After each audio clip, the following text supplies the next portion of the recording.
Hello दोस्तों, नमस्कार। स्वागत है आपका मेरे चैनल में। वर्ष के 365 दिनों में से 15 दिन उन पितृपक्ष ऊर्जाओं के लिए क्यों दिए गए हैं, इस विज्ञान को समझना आवश्यक है।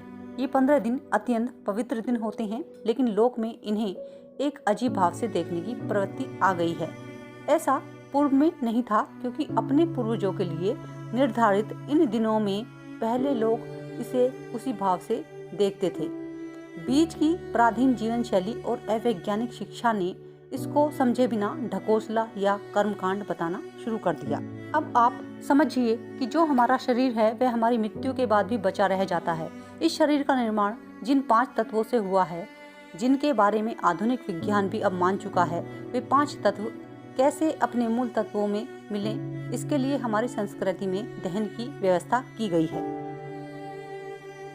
जब प्राणहीन शरीर का दाह किया जाता है तो पृथ्वी तत्व पृथ्वी में, अग्नि तत्व अग्नि में, वायु तत्व वायु में मिल जाता है। जब पुष्प यानी अस्थि विसर्जन करते हैं तो जल तत्व जल में मिल जाता है।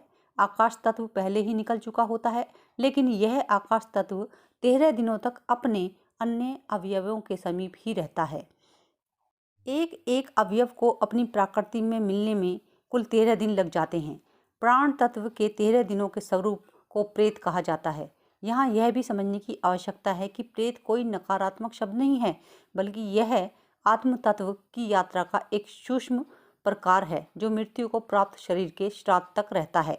विधि पूर्वक श्राद्ध के बाद ही वह पितर बनता है।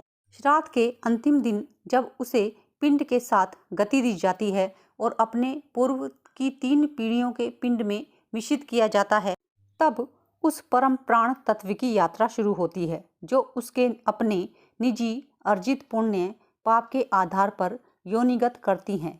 पुत्र द्वारा समुचित श्राद्ध अर्पण यानी श्राद्ध के बाद ही यह यात्रा आगे बढ़ती है। पुत्र के पैदा होते ही 7वें पीढ़ी का एक व्यक्ति मुक्त हो गया, इसलिए 7 पीढ़ियों के संबंधों की बात होती है। यहाँ स्पष्ट कर देना आवश्यक है कि पुत्र का अर्थ केवल संतति नहीं है। शास्त्रों में पुत्र को बहुत स्पष्ट परिभाषित किया गया है। पुत्र वही है जो अपने पितर के लिए समुचित श्रद्धा का निर्वहन करता है। यह उस शरीर की निजी संतति भी हो सकती है, या कि पुत्रवत का कोई अन्य भी।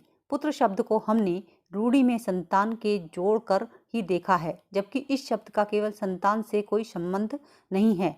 पुत्र सिर्फ वह है जो पूर्वज की श्रद्धा विधि करे। उदाहरण के लिए भगवान श्री राम को दशरथ जी का पुत्र इसलिए कहा गया क्योंकि उन्होंने पुत्र धर्म का निर्वाह किया। जो संतति पुत्र धर्म का निर्वाह नहीं करती वह संतान होती है, लेकिन पुत्र नहीं।